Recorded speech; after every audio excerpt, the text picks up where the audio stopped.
তা আপনি যদি পারফর্ম করে যদি আপনাকে এইসব জায়গায় যদি না ডাকে তাহলে আপনি ন্যাশনাল টিমে খেলবেন কীভাবে? না ভাই, আমি অনেক আনলাকি ভাই, এত লাকি না আমি। শুধু অফারই দিছে, আর কোনো কিছু দিতে চায় নাই।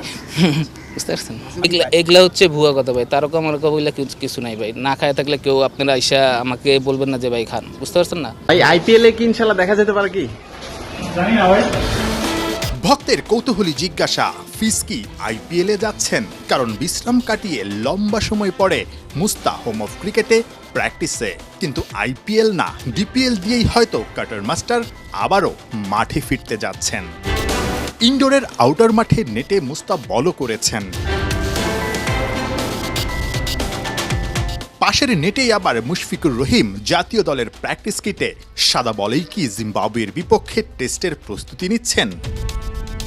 কিন্তু সব প্রশ্ন ছাপিয়ে দুই তারকা থেকে ক্যামেরার ফোকাস এদিন শিফট হয়ে যায় হোম অফ ক্রিকেটের মূল ভেন্যুতে নাসির হোসেনের দিকে। ১.৫ বছর পর নিষেধাজ্ঞা কাটিয়ে রূপগঞ্জ টাইগার্সের হয়ে ফেরাটা ভালো হয়নি নাসিরের, কিন্তু জিজ্ঞাসা ছিল নিষেধাজ্ঞার সময়টা তার কেমন কেটেছে। তো ১.৫ বছর বাইরে ছিলাম, বিন্দাস ছিলাম ভাই, আর কি বলবো।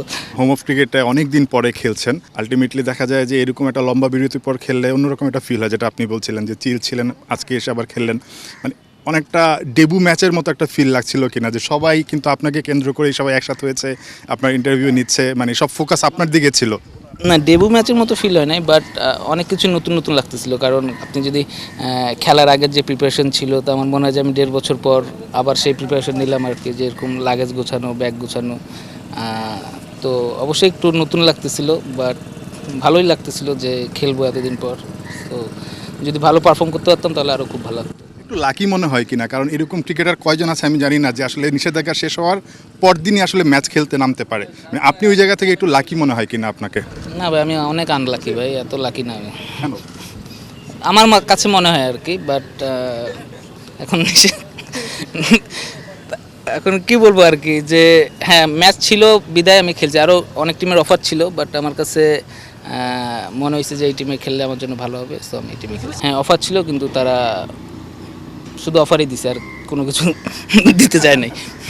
বুঝতে পারছেন? নাসির ভাই, আপনি বাংলাদেশের সেরা ফিনিশার হতে পারতেন। কে বলছে?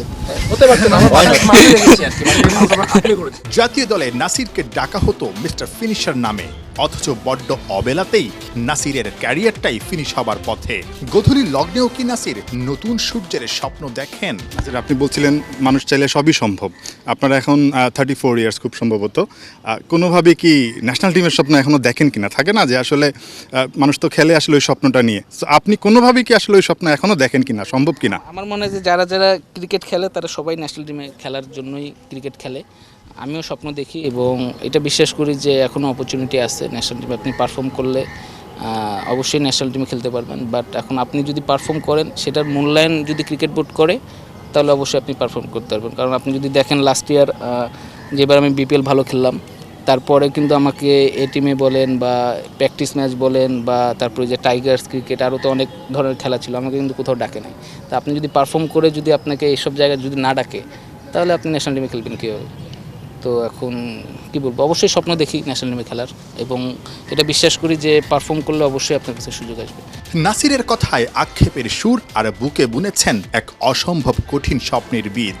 নিজেও জানেন পথটা কতটা কঠিন, তবুও ভক্তদের এমন ভালোবাসা নাসিরের জন্য হতে পারে অসম্ভবকে সম্ভব করার শক্তি। নাহিয়ান বিন জসিম, ৭১।